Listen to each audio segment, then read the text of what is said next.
Welcome to the Mentally Whole podcast. I am your host, Lauren Green.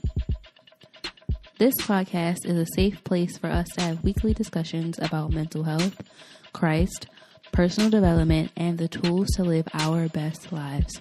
Please stay tuned for a new episode. Hey y'all, welcome back to another episode of the Mentally Whole podcast. I am your host, Lauren Green. I hope you guys are having a wonderful Sunday like I am. So just a few housekeeping announcements. Don't forget to share, rate, and subscribe to the podcast. Subscribing and sharing the podcast and commenting on the podcast shows me that you guys are enjoying what we are discussing on the podcast. Also, don't forget to fill out the listener survey that will be in the show notes. So I'm super excited to get into this week's episode. So we're just going to jump right in. So this week's episode is Attached Part 2, and we're still in our Love Jones series. So if you haven't listened to Attached Part 1, go back and listen. Now I don't know, I want to say that's episode like 19 or 20, I believe. Let me check for y'all. Okay, yeah, Attached is episode, well, it's not called Attached. It's called Why You Do the Things You Do. That's episode 20. And so this is Why You Do the Things You Do Part 2. So this, so when I finished Part 1 of this, I felt like there was more that needed to be said about attachment theory and how to really just heal from our mother wounds and our father wounds, because attachment theory has a lot to do with how our, parental relationship shapes our life and our future relationships, right? So I felt like there was more that needed to be said about this. So a lot of what I will be discussing today is based off a book by Dr. Tim Clinton and Dr. Gary Sibsey. It's called Why You Do the Things You Do, The Secret of Healthy Relationships. So I've been meaning to do this episode for a while, but we got caught up in all the good interviews we had last month. So let's get into this. So if you haven't listened to Why You Do Things You Do Part 1, I'm going to do like a brief overview of what I talked about in that episode. So we talked about the 4 attachment styles. So the 4 attachment styles are secure, avoidant, ambivalent, and disorganized, right? Dr. John Bowlby believed that attachment is a deep and enduring emotional bond that connects one person to another across time and space, right? In children, attachment is characterized by specific behaviors, such as seeking proximity to their attachment figure when they're upset or threatened. And John Bowlby studied this attachment between early infant separations with the mother and later maladjustment. So this is all, he studied this for quite some time. And so John Bowlby is the man to go to about attachment.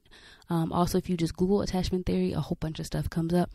I was reminded of this episode, and I was really pushed to do a second one because I watch Black Ink Crew. Okay, I am a reality TV lover, right? I love reality TV. I love the ratchet, the ratchetness of it all.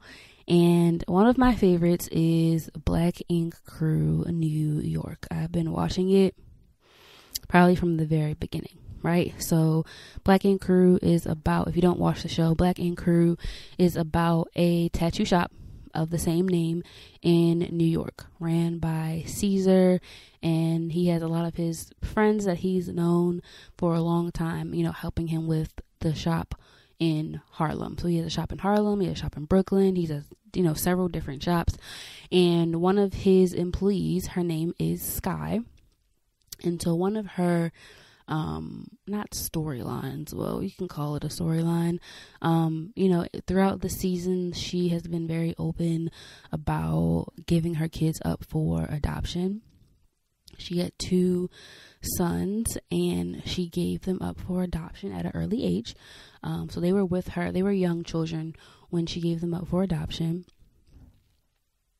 And on the show, she talked a great deal about, wanting to see her kids again, being in their lives. And eventually she made that happen. She found out where they were. They were in Texas with their foster mom, adoptive mom. Don't remember if they were adopted by her, but they were with their adoptive mom in Texas, right? And so for the past probably like 2-3 years, they've been, her sons have really, well, one of her sons anyway, has really been working on building his relationship with his mother. Her oldest son doesn't want to have anything to really do with his mother. So on this most recent episode of Black Ink Crew Chicago, Sky, and I believe her son's name is Dez. We're just gonna call him Dez for right now. He in the episode, he says, I'm looking for my mom. Where's my mom? Asking Caesar, like, have you seen my mom? I came up here to see her and, really mend our relationship. So backstory, Dez had stole from his mother, and, since he stole from her, they really hadn't talked about, they hadn't really talked or communicated with each other, and he wanted to mend his relationship with his mother, and he wanted to apologize, right? That was his intention, to apologize and really work through their relationship, because he said he was, starting to apply to college, and, just wanted her like motherly advice on things. So on the episode, you see him going to see his mother, and, he really says, like, I apologize, the hurt I caused you, very mature of him, to do this. And immediately Sky is just like, well, this girl was in my DM, telling me you got her pregnant. And he's just like, I'm not here for that. I'm here to, mend my relationship with you. And so eventually, I guess she gets upset at the fact that he does not want to talk about the girl that's in her DM. And she, like, just the whole thing spirals to the point where she tries to physically attack him. She says really mean stuff like, nobody wants you, I don't want you, your daddy don't want you. What else does she say? She says a lot of things like, I should have, aborted you, and all these things. And it made me think of attachment theory so much because, as a young child, he was with his mother. Like, I can't remember. I think they were older. They weren't older than 5 years old, from what I remember from the seasons. So he probably does remember being with his mom as a young child. And then you guys, Dez gets adopted. And then when you try to rebuild this relationship with her, right, it doesn't seem to work out. I can only imagine how hurt, how rejected he feels, because in another part of the episode, you see him crying. Like, he's like, I don't know why she's acting like this towards me.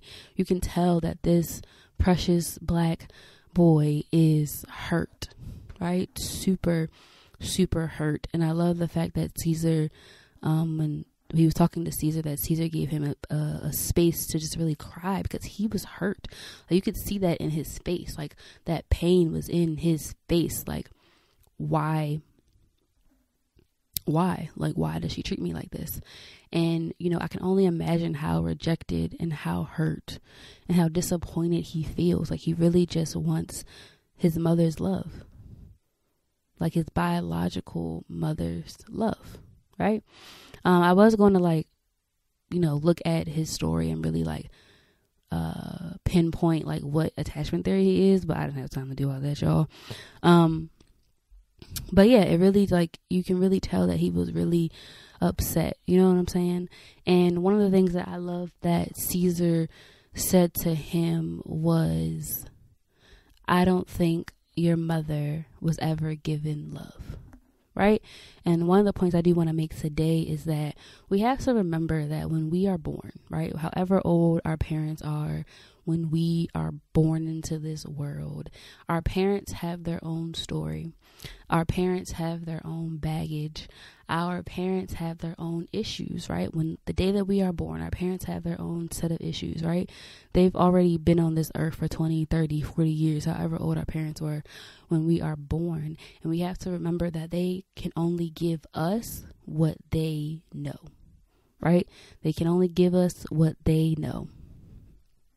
They can only give us what they know. They can only give us what's been poured into them. So if they've been poured into negatively, that's what you're going to get out. Right? So backstory, Sky on the show said her mother was bipolar, and you know, when her mother had manic episodes, she would literally just disappear. Like nobody would know where her mother was. She would just be gone. And so that probably, you know, shaped how she viewed the world and how she honestly viewed love, right? So honestly, you know, how our parents are raised and how our parents see the world, you know, feeds into our development, right? Right.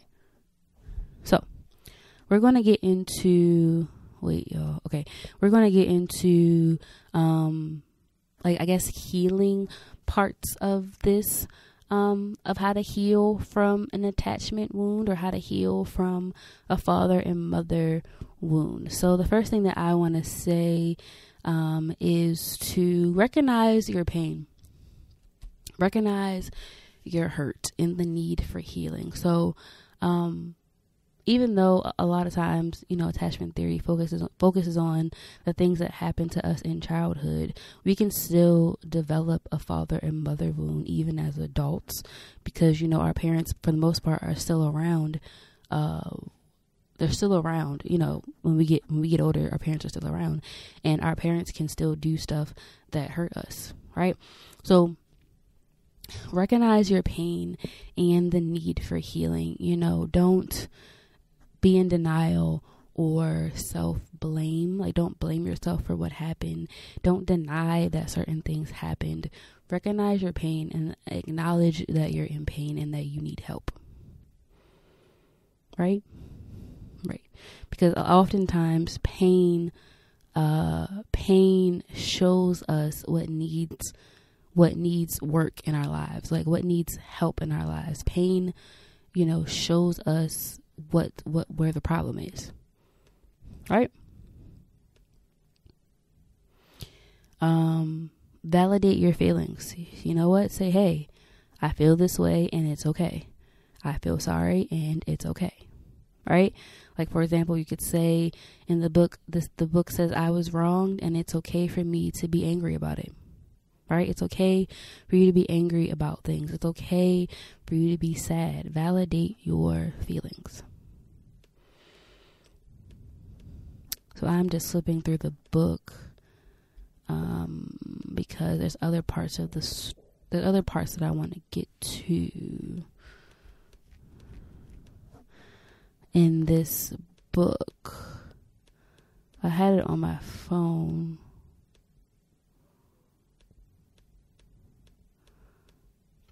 Okay, so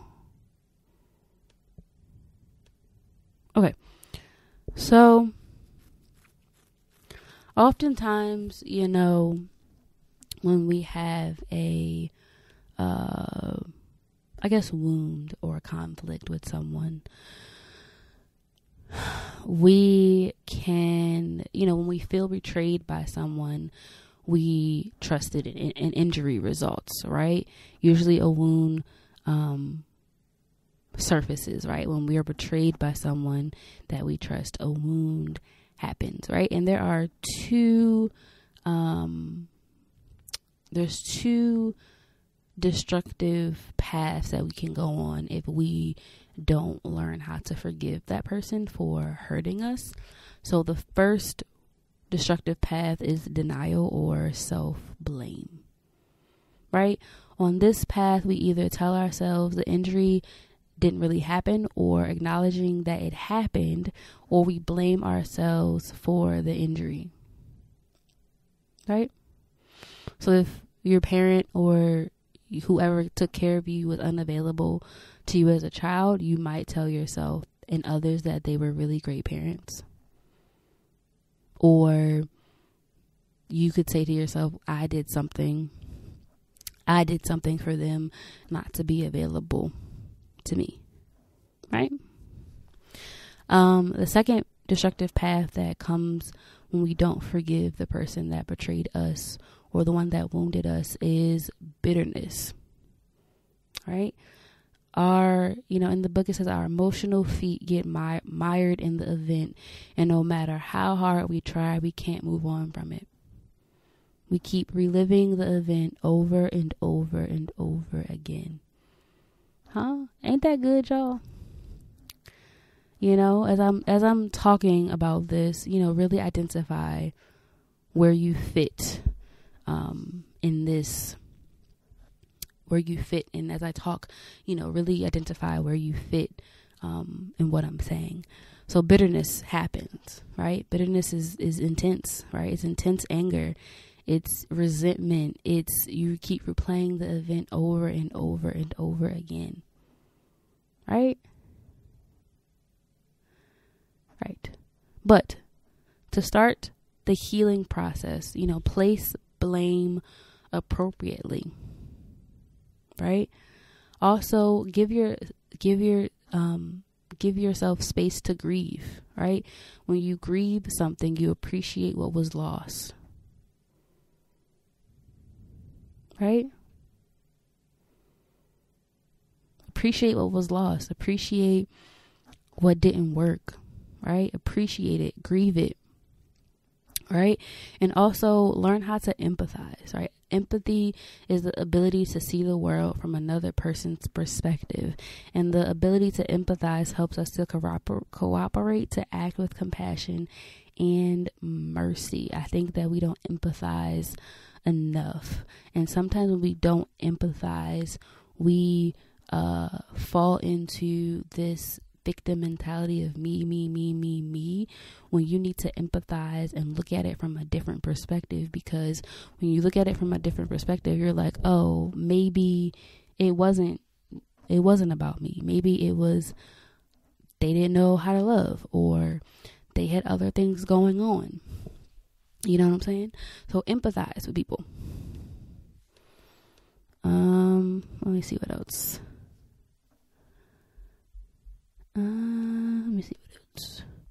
Also, when we're healing from these father and mother wounds, also consider reconciliation, right?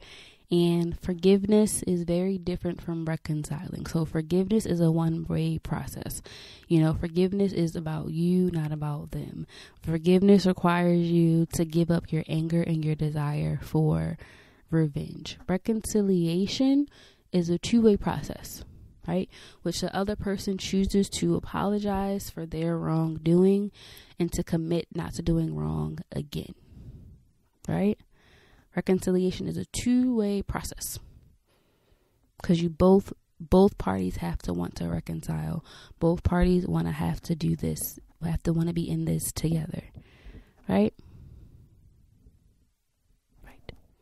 Another important step in healing is to learn to trust again. Take it slow. Learn how to trust people again. Take things at your own speed, right? Don't rush into anything.